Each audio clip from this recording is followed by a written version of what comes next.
quelle belle coïncidence c'est de parler de notre eau, de notre précieuse eau, qui recouvre plus de 70% du territoire terrestre. C'est quand même assez incroyable. Que notre corps aussi est composé en majeure partie d'eau, finalement. C'est une ressource vitale, précieuse, essentielle, dont on ne peut absolument se passer, qu'il faut protéger, bien entendu. Dans Portneuf, on doit penser aux générations qui vivent actuellement. On doit aussi penser aux générations futures et tout mettre en œuvre pour protéger à la fois l'eau qu'on utilise pour nous nourrir, pour boire, mais aussi à la fois l'eau qu'on utilise dans notre environnement, qui sont proches de chez nous, nos lacs, nos rivières, etc. Donc, je suis vraiment très heureux aujourd'hui d'annoncer au nom de mon collègue ministre de l'Environnement et de la lutte contre les changements climatiques, Benoît Charette, un investissement de plus de 350 000 $ dans Portneuf, qui est ventilé dans 2 programmes différents. Le premier qui est le programme pour l'élaboration des plans de protection des sources d'eau potable. Donc 229 500 $ qui sont octroyés à 4 municipalités. Finalement, la municipalité de Deschambault-Grondines et celle de Saint-Marc-des-Carrières qui ont présenté un projet commun, mais je pense que c'est la municipalité de Deschambault-Grondines qui a piloté la demande. La ville de Donnacona, la ville de Saint-Raymond. Je découvrais aussi dans la voiture tout à l'heure un nouveau mot, entropie. C'est tout ce qui a trait à ce que l'homme apporte finalement, l'impact de l'homme sur la nature. Donc l'impact de l'homme sur nos sources d'eau, sur les sources d'eau dans les municipalités, peut être de plusieurs natures, par exemple la pollution tout simplement, mais ça peut être le réseau routier, vous savez, avec l'épandage qu'on fait sur nos routes, peut avoir un impact sur nos sources d'eau, ça peut être l'agriculture, bref, ça peut être beaucoup de choses qui sont générées finalement par l'homme, et ces subventions, eh bien, vont permettre aux municipalités, grâce à la collaboration de la CAPSOM et à l'expertise surtout de la CAPSOM, de pouvoir faire un état de situation et justement d'aller faire un diagnostic, mais surtout d'aller mettre le doigt sur les problématiques qu'on connaît ou qu'on est supposé rencontrer plus ou moins tard dans un avenir prochain. Donc l'aide du gouvernement, ça sert à quoi? Les municipalités vont pouvoir se doter d'un plan de protection des sources d'eau potable, définir et planifier la mise en œuvre des mesures de protection et par ces actions minimiser, voire éliminer les menaces pouvant affecter la qualité de l'eau potable. Tout ça, donc, comme je le disais encore, grâce à la collaboration de la CAPSOM, qui fait un travail depuis des années, personne aujourd'hui ne peut nier cet état de fait, qui fait un travail colossal depuis de nombreuses années, mais à la fois en termes de conseils, mais d'intervention sur le terrain pour protéger notre eau si précieuse dans Portneuf. Les plans devront être déposés au ministère en 2024-2025. Et puis l'autre programme dont je vous parlais tout à l'heure, je me souviens d'avoir communiqué avec le maire de Lac-Sergent pour lui annoncer qu'une subvention lui était accordée pour lutter contre cette plante envahissante qu'on trouve dans le Lac-Sergent. Et je croyais, c'était un message texto, mais quand j'ai lu sa réponse, j'ai vu que ça faisait vraiment son bonheur et surtout que ça venait finalement donner une grande tape dans le dos à la ville parce que depuis quelques années maintenant, les bénévoles s'impliquent pour essayer de lutter contre ce fléau. Donc, il y a déjà beaucoup de travail qui a été fait à l'excellent, mais je sais qu'il y en a encore beaucoup d'autres. L'année dernière, j'ai eu l'occasion d'aller rencontrer les bénévoles qui déployaient les toiles de manière ingénieuse dans le fond du lac. Donc, la mobilisation dans la ville est vraiment énorme grâce aux bénévoles, mais aussi grâce aux élus. Donc, c'est une aide de plus de 77 000 $ qui va permettre de poursuivre la lutte avec l'installation de toiles de chute et l'arrachage aussi de Gruyère-Ville. Le coût du projet total est d'environ 100 000 $. Mais tout à l'heure, de toute manière, chacun des intervenants va pouvoir vous donner plus de détails sur chacun des projets qui les concernent. La CAPSOM, bien entendu, est un partenaire dans ce dossier. Et puis, l'opération FAGO, pour protéger la rivière, le bassin versant plutôt de la rivière Niagaret. C'est bien d'entendre ce que c'est que cette opération Fago avec la construction, j'imagine, d'éléments qu'on trouve dans la nature. Donc, c'est le génie végétal qui est mis à l'honneur. Donc, Philippe et Yves vont pouvoir vous donner plus de détails d'ici quelques instants. Globalement, eh bien, on va continuer de poursuivre nos efforts pour accompagner les municipalités à protéger donc cette ressource qui est essentielle et indispensable. En protégeant notre environnement, eh bien, on s'offre finalement une meilleure qualité de vie. On se développe harmonieusement, parce que ça c'est important de bien toujours le considérer, et on s'enrichit collectivement. Donc, ça fait extrêmement plaisir de vous accueillir ici aujourd'hui au lieu presbytère de Deschambault, un haut lieu du patrimoine. Et ça me permet de faire le pont avec une autre ressource aujourd'hui qui est à l'honneur, qui fait partie de notre patrimoine, l'eau potable. L'eau, c'est une de nos ressources prioritaires qu'on se doit de bien gérer à l'échelle municipale et avec la collaboration des gouvernements supérieurs, le gouvernement du Québec, le gouvernement fédéral. Pour la municipalité de Deschambault-Broisine, le projet va toucher, quand on parle de protection de sources d'eau potable, c'est dans le fond nos installations, l'ensemble de nos installations. Nos principales installations en eau potable sont situées sur le territoire de Sainte-Christine d'Auvergne. Alors, on a 4 installations différentes sur le site de la municipalité de Sainte-Christine d'Auvergne. Et on a également les anciens puits qui étaient là du temps de la municipalité de Deschambault avant la fusion avec Grondines, qui sont situés dans le secteur 3e rang de Deschambault et Route-Bourg. Alors, pour vous situer, là, la route qui s'en va vers Saint-Gilbert. Alors, on a aussi 2 installations dans ce secteur-là. Alors, c'est qui va faire l'objet de mesures particulières, d'élaboration de mesures pour la protection de ces sources qui sont, comme je l'ai mentionné, qui sont un patrimoine important pour l'ensemble des citoyens et citoyennes. Juste vous rappeler que déjà présentement, il y a quand même déjà des zones de protection, zones tampons qu'on appelle, de protection des différents puits qu'on a sur le territoire. Mais actuellement, on va bonifier avec d'autres mesures, avec la collaboration justement de la CAPSA. Alors, tout ça va se faire grâce à nos équipes sur le terrain, l'équipe des travaux publics, qui va être mise à contribution, parce que, dans le fond, pour tous et toutes, autant les citoyens, les citoyennes, les élus que nos employés, l'eau potable, la gestion de l'eau, c'est un enjeu le plus important pour l'avenir de nos collectivités. Alors, merci Vincent de cette annonce. On a toujours parlé d'un montant, je crois, d'à peu près 75 000, il y a 45 000 à peu près, que un autre 30 000 l'aide a été bonifiée. On travaille en collaboration avec Saint-Marc-des-Carrières, Marion, le propriétaire de Saint-Marc-des-Carrières, qui peut être présent avec nous aujourd'hui. On tient à le saluer également. On a une belle collaboration, puis l'avenir du vécu municipal en matière de travaux publics, ou même au niveau de l'urbanisme, administration, etc., va passer beaucoup par la collaboration intermunicipale. Ici, c'est pas une entente intermunicipale de tacite, c'est nous qui sommes le mandataire pour un projet conjoint avec Saint-Marc-des-Carrières, mais je tiens à remercier Marion pour sa belle écoute, cette main tendue pour qu'on travaille ensemble, puisque somme toute, c'est un enjeu qui nous touche tous et toutes. Alors, merci. Puis, bonjour de la terre. Quand même assez vrai, parce que M. Caron a très bien fait un résumé là, de tous les programmes. Alors, nous, de notre côté, dans le commun, c'est un aide de financier qui vont aller jusqu'à 77 000 $.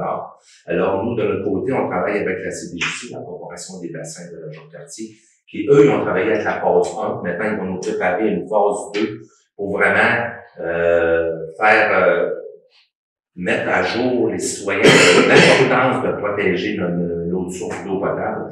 Alors, on va travailler dans les prochains jours avec eux. Donc, mercredi de cette semaine, on fait une rencontre de notre Cap Santé, justement, et la CBJC pour, justement, avec les citoyens, d'apprendre de qu'est-ce qu'ils ont à dire de côté de l'eau potable et de le faire savoir aussi qu'est-ce qui s'en vient dans les prochaines années, dans les prochaines semaines.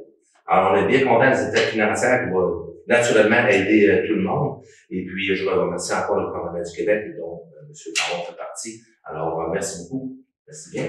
Moi, j'aurais voulu parler de 2 choses méconnues de la population. Parce que, en tant que maire, on en parle. On sait c'est quoi. En tant que, souvent, les environnementalistes en parlent. Ils savent c'est quoi. Mais moi, je parle de la population. Okay, que souvent, ils ne savent pas c'est quoi l'eau pour une municipalité. Monsieur et madame tout le monde, que ce soit l'eau que l'on boit, que ce soit l'eau d'un lac, on a l'exemple avec Lac Saint-Jean, qu'on même qui le rencontre.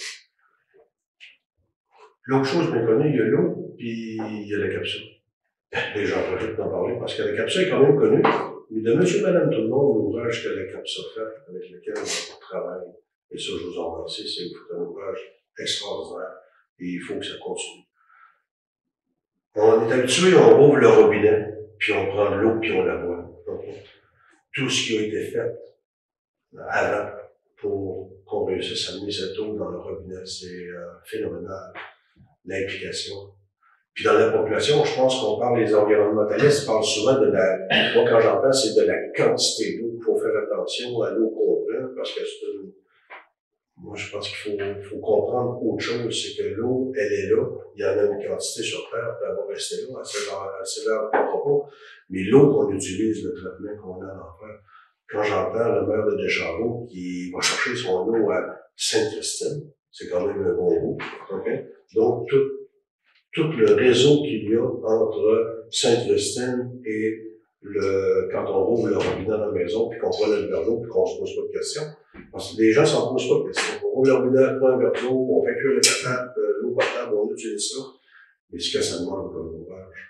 Et nous, on embarque dans ce programme-là parce qu'à Saint-Raymond, on a la chance d'avoir un bon réseau d'eau souterraine. Avec nos puits, on a une eau qui ne demande pratiquement pas de traitement. On est chanceux si on se compare à l'Anacona, où vous êtes obligé d'avoir une usine de traitement qui vient élever le coût de l'eau potable par mètre cube. Et on pense aussi à développement Saint-Raymond, on s'agrandit. Fait que là, ben, on veut préserver cette eau-là. C'est impossible parce que vous avez entendu parler dans la province des villages qui n'ont plus d'eau. Donc, qui ont des problèmes, ou qui ont bâti et qui n'ont pas évalué la quantité d'eau qu'ils avaient disponible pour la population et que là, on manque d'eau.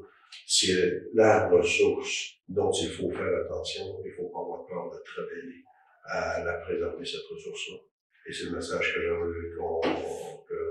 voulais passer. Et merci Vincent de travailler avec nous pour aller chercher cet argent qu'on a besoin pour préserver cette enveloppe qu'on a appelée ça au Québec. Merci beaucoup. Bonjour, merci Vincent encore pour le travail que tu fais pour nous. Merci à mes collègues, merci à Patrick de nous accueillir à Deschambault aujourd'hui. Et merci spécial à Philippe qui nous aide au niveau de la direction de notre plan directeur de l'eau pour la ville de Lac-Saint-Jean. Je suis le premier ce matin qui est dans un volet un peu différent des autres, qui n'est pas juste de l'eau potable, mais c'est plus le plan d'ensemble directeur de l'eau. La ville de Lac-Saint-Jean a donné un mandat en 2018 à la CAPSA. On confie le mandat de nous établir un plan directeur de l'eau avec les citoyens. C'est quoi un plan directeur de l'eau? Ben, c'est avoir l'ensemble de l'eau, mais dans la qualité de l'eau, l'environnement, la qualité de l'environnement, mais aussi la qualité de vie des citoyens. Fait qu'on a fait un plan directeur de l'eau qui a été établi avec les citoyens pendant un groupe de travail. Et les gens ont travaillé pendant presque un an pour nous mettre le rapport, puis ils nous ont donné à peu près 70 activités qu'il y aurait à faire pour améliorer toute la gestion de l'eau, la gestion de l'environnement, etc. Sur les 70 qu'on a eu du rapport en 2019, on en a à peu près 70% qui étaient faits, que ce soit les changements de fosses septiques, la gestion des eaux de surface avec les travailleurs, parce que l'eau, même si on dit que c'est vital pour nous, on s'aperçoit que les changements climatiques, ça fait des dommages pas à peu près avec les précipitations additionnelles qu'on a de nos jours. Aujourd'hui, le volet qu'on a, c'est le soutien et tout le développement du plan s'est fait grâce à la CAPSA, c'est un peu nos conseillers spirituels qui nous gardent sur le bon chemin, qui est dans le choix de nos priorités. Cette année, le projet qu'on a présenté est surtout pour le contrôle du myriaphile. On avait commencé en 2019 des travaux pour le contrôle du myriaphile avec les citoyens. C'est un groupe d'à peu près une trentaine de bénévoles qu'on a chaque année qui s'attardent et qui travaillent pour finir la technique, qu'est-ce qu'on fait pour réussir à contrôler notre myriaphile. Puis je vous dirais, ça fait des petits, ça va bien, ça se développe rapidement. On a même trouvé des techniques l'an dernier, juste les citoyens bénévoles ont réussi à étendre pour 2 hectares de toile de contrôle de myriaphile. Quand on a eu le rapport de caractérisation de la CAPSA qui a été remis, disons qu'on a fait un peu un saut, parce que la première partie, on avait pour 500 000 pieds carrés de myriaphile qui étaient à haute densité. Ça veut dire que c'est des herbiers qui ont plus que 50% de myriaphile, qui occupent 500 000 pieds carrés. Vous imaginez, en terrain de football, ça en fait pas mal. Puis on avait pour 5 millions de pieds carrés où il y avait du myriaphile, mais en plus petite quantité, où il fallait faire de l'arrachage au lieu de la pose de toile. Donc, au cours des dernières années, avec les moyens que les citoyens se sont donnés, on a réussi à attaquer la partie à haute densité. On a pas loin de 250 000 pieds carrés qui avaient été faits sur les 500 000. La subvention de cette année va nous donner un petit boost pour réussir à accélérer. L'an passé, notre technique s'est améliorée, on a réussi à faire 2 hectares. Cette année, on devra faire encore un autre 2 hectares, peut-être un petit peu plus. Il va rester peut-être un 75 à 100 000 pieds carrés à faire pour l'an prochain, si tout va bien. Le gros morceau, c'est la partie du 5 millions de pieds carrés d'arrachage pour lequel il est très dispendieux, qu'on n'avait pas les moyens de travailler énormément avec les sommes qui étaient disponibles au niveau des budgets. Fait que l'apport du 75 000 cette année va nous permettre d'aller chercher un gros gain du côté du 5 millions. Parce que le 5 millions, il se couvre assez vite, parce que des fois, il n'y a pas des grosses quantités, mais il faut couvrir l'ensemble du plan. Fait qu'on pense cette année, on était à peu près 450 000 pieds carrés de fait sur les 5 millions. On devrait être bon à aller chercher probablement 2 millions de pieds carrés cet été avec l'arrachage, avec les plongeurs et les équipes en place. Donc, c'est un gros boost pour les vétérans. Les gens travaillent fort pour essayer d'aller chercher, améliorer la condition du lac. Puis, c'est une plante qu'on ne pourra jamais emmener à bout. Tout ce qu'on peut faire, c'est la contrôler. Puis, on veut réussir à la contrôler de mieux en mieux. Puis, c'est un bénéfice que, grâce à la subvention, ça va nous permettre d'atteindre nos objectifs cette année. On peut de faire un gros pas en avant. Donc, bonjour. Merci pour ces mots ce matin. Je ne pensais pas recevoir aussi bons mots. Maintenant, merci de nous avoir accueillis. On est ici pour présenter une somme que le ministère nous donne au niveau d'un projet qu'on a déposé qui a été accepté. Mais en même temps, on est impliqué dans plusieurs projets, comme vous pouvez le voir. On a été mandaté par ces municipalités-là. Puis je veux commencer avec ça. On a eu des bons mots envers la personne, mais en même temps, qu'est-ce que vous faites dans les prochaines semaines? Puis vers où vous vous dirigez, c'était pas une obligation légale du ministère, c'était un programme qui vous permettait d'avoir de l'argent, mais c'est quand même une initiative que vous avez mis de l'avant pour le bien-être de vos communautés, parce que c'était pas une obligation. Puis ça va amener, c'est sûr, une meilleure eau pour vos citoyens. Donc, on vous félicite d'avoir pris cette initiative-là. Puis la CAPSA a pour mission d'offrir son expertise à la communauté afin d'harmoniser les enjeux liés à l'eau et les activités humaines. Donc, c'est pour ça qu'on est en soutien avec vous. Vous rentrez dans notre mission. Vous êtes un partenaire très important. Donc, on sera toujours là pour vous soutenir. Et également, on a parlé un peu tantôt, au niveau des Chambord-Pontine, les aires d'alimentation des municipalités touchent souvent plus qu'une municipalité. L'aire d'alimentation n'est pas nécessairement dans la municipalité où la prise d'eau est. Donc, je veux souligner aussi la super collaboration qu'il y a entre les municipalités. On parle de Deschambault avec Saint-Marc-les-Calais, parce que la prise d'eau se trouve dans la même à Sainte-Christine-Auvergne dans les deux cas. On a Saint-Basile qui avait reçu aussi une subvention l'année dernière pour le même programme qui touche Saint-Raymond. Saint-Raymond participe avec Saint-Basile. Il y a plusieurs cas similaires dans la région. On parle de même Saint-Casimir avec Saint-Turide. Donc, je veux juste souligner cet effort de collaboration-là et la participation des citoyens, parce que c'est souvent avec les consultations publiques. Monsieur le maire de Denain a parlé qu'il va en avoir une cette semaine. Ouais.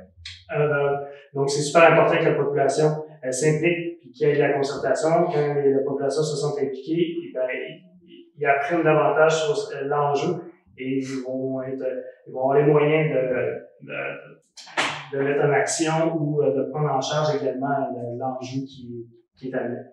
Donc, félicitations à tous. Puis, également, j'en profite parce que il y a plusieurs municipalités de la RC Portneuf qui vont avec leur plan de protection. Ça veut organiser dans la prochaine année, justement, un sommet sur la protection des sources d'eau potable. Donc, éventuellement, on va faire des annonces pour essayer d'amener les municipalités à se regrouper pour échanger sur leurs différents plans d'action pour voir s'il y a des opportunités de faire des activités ou des efforts ensemble pour les prochaines années. Donc, ça va être éventuellement apporté. Et si vous voulez avoir des informations supplémentaires qui sont rendues les différentes activités, pour les différentes municipalités, Marc-André Demers, qui est juste à l'arrière, pour pouvoir répondre aux questions par la suite. Il est responsable des différents mandats pour les CAPSEP qu'il y a eu sur notre territoire, dont la CAPSEP a eu le mandat. Sinon, je suis là également pour présenter le projet Opération Fagot. On se demandait un peu c'était quoi. Effectivement, M. Caron l'a bien dit, c'est une technique de génie végétal. Dans le fond, la Niagarette, on a travaillé depuis fin des années 90, début des années 2000, améliorer la qualité de l'eau. Vous en avez sûrement entendu parler par le passé, on a travaillé avec les producteurs agricoles à faire des modifications au niveau des pratiques culturelles, à réaménagement des bandes riveraines, faire des modifications au niveau des champs, des ponceaux, des sorties de drains. Mais on voyait les dernières années qu'il y avait encore un conseil au niveau de la qualité de l'eau.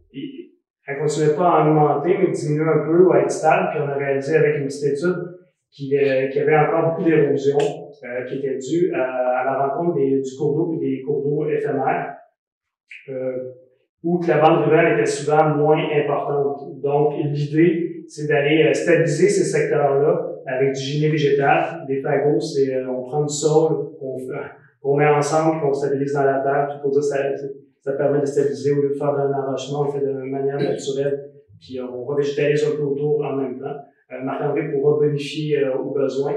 Mais les étapes, c'est de faire une modélisation du cours d'eau pour voir où sont les problématiques prioritaires, ou que c'est pas la nature qui joue qui fait son rôle naturel d'érosion, parce que la nature fait, on dit souvent, le cours d'eau c'est dynamique, donc il y a l'érosion qui se fait naturellement. On va cibler vraiment les endroits qui viennent on parlait d'anthropique, donc des activités anthropiques qui amènent de l'érosion au cours d'eau. Donc c'est là qu'on va cibler priorité qui ont le plus d'impact sur le cours d'eau. Donc dans le prochain été, on va inviter aussi du monde des bénévoles à venir planter aussi ces fagots de sol un peu partout sur la rivière.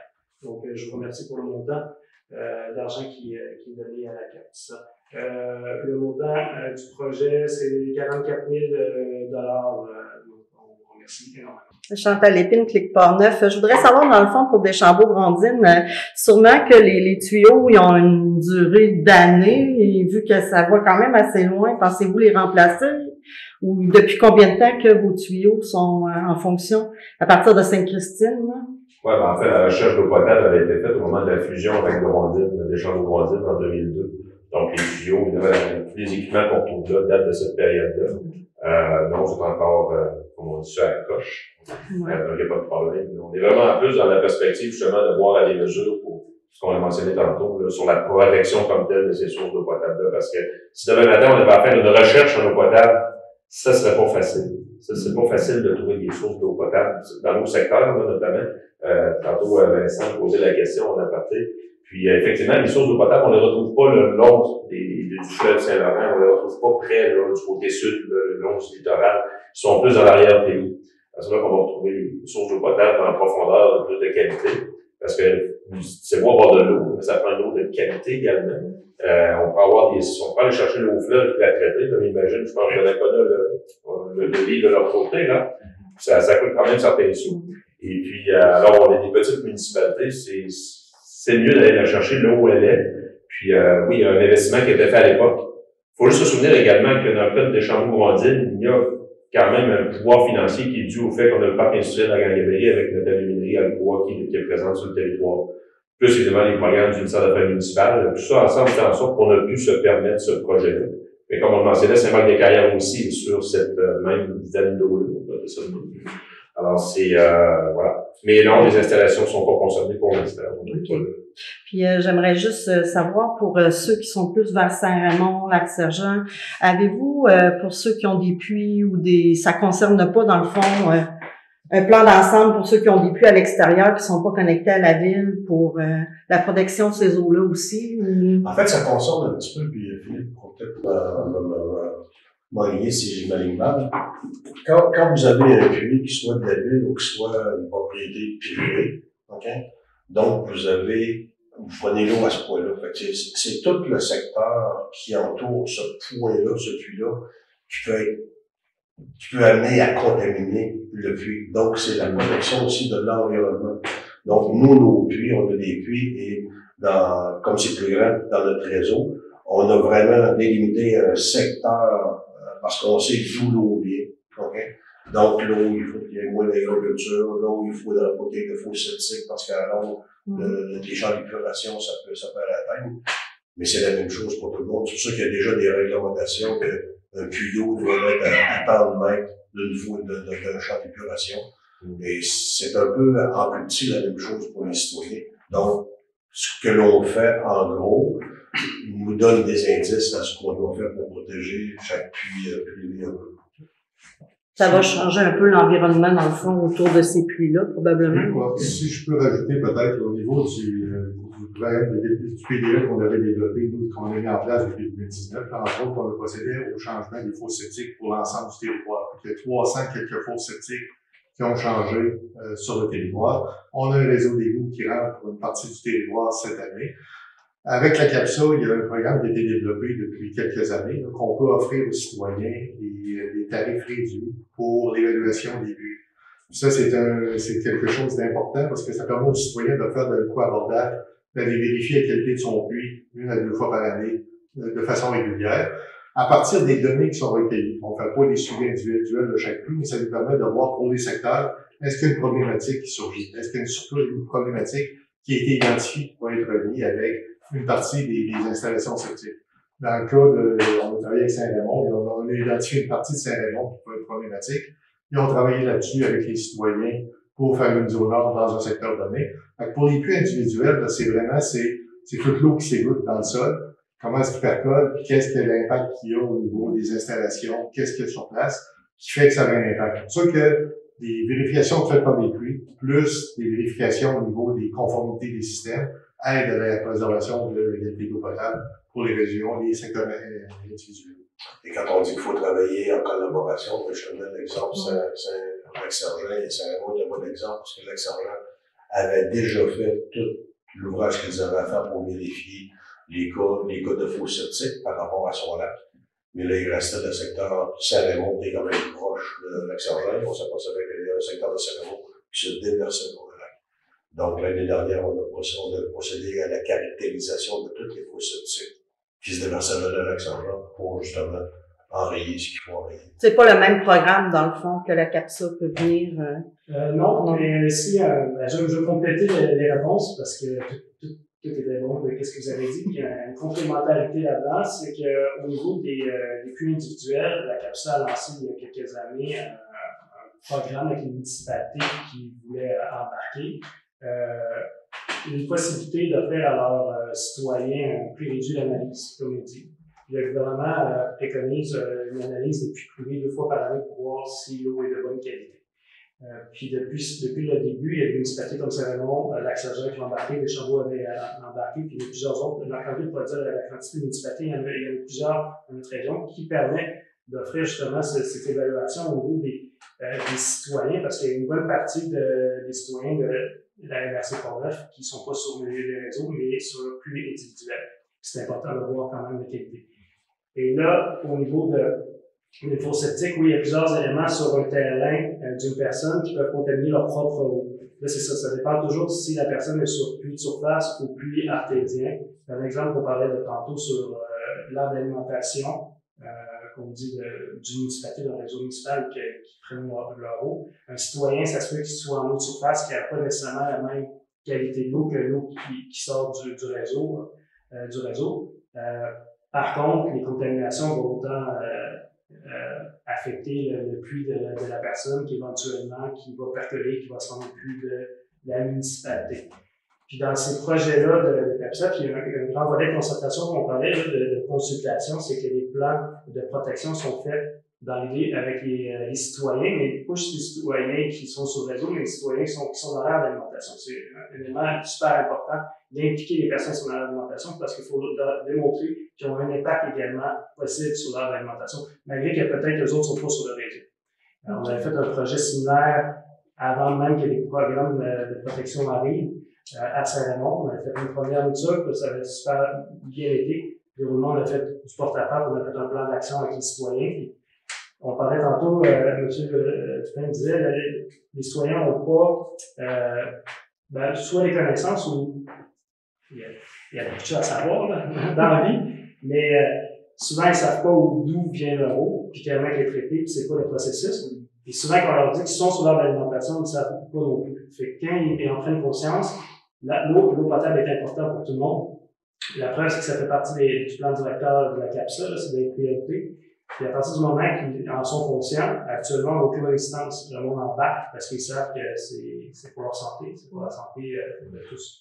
Fait que, il y a le volet PEPSET, puis il y a le volet individuel qu'on a mis en place qui qui nous permettent d'avoir un portrait de la qualité de l'eau. Okay. Puis les fagots, c'est des saules qui sont vivants ou c'est des... Oui, ben, qui sont coupés, arrachés par le lac. Ben, je regarde, ils sont coupés, qu'on ensemble en boutin, puis après qu'on met dans le sol. Puis là, ils repoussent par la suite pour faire... Non, mais c'est une ça. technique que je connaissais pas. Ouais. On a fait cette technique-là, on a fait beaucoup, je dirais au début des années 2000. Dans le génie végétal qu'on faisait. On a arrêté les dernières années, mais là, dans ce cas-ci, c'était comme une possibilité parce qu'il y a beaucoup de bandes rivales qui ont été refaites dans le Niagara. Fait que là, on veut pas anthropotiser, comme ça se dit, je sais pas, de mettre anthropique les rives. Fait qu'on on veut finaliser avec le côté naturel. C'est ça, on a aujourd'hui. Et si je peux me permettre, oui, vas-y. juste ça, on aurait un beau reportage. Oui, vraiment. Sur ce qu'ils vont faire pour justement que les gens apprennent c'est quoi que le CAPCET est en train de faire pour justement les aider aussi à embarquer dans ce projet-là. Ben, pour tous les propriétaires de lacs, là, tu sais, c'est, nous autres, on perd nos rives, là. À un moment donné, ça pourrait être une bonne chose d'apprendre ça pour le faire nous-mêmes aussi. On a plusieurs programmes. C'est sûr qu'on essaie d'aller chercher du financement. On a le financement, justement, on a demandé dans un autre programme, qui est avec les lacs. On touche 3 volets qui sont super importants pour eux, dont la bande des termes. Donc, c'est un volet qui va faire partie du programme, de notre projet, dans le fond. Mais là, il reste à savoir sur le financement. Ça dépend toujours du financement qu'on peut recevoir. On veut monter beaucoup de projets. On a un grand territoire, mais c'est ça, il faut y aller selon nos capacités. Là, vous, dans le fond, c'est un partenariat avec la ville de Cap-Santé. Pensez-vous qu'à un moment donné, vous allez être interrelié avec l'eau potable? Je vous l'avais dit que c'était une question qui tue. La démarche était déjà démarrée du côté de Cap-Santé. On fait déjà des études si on a la possibilité de les fournir en eau potable sans nous handicaper là, pour si on veut faire un développement. Mais oui, c'est une démarche déjà.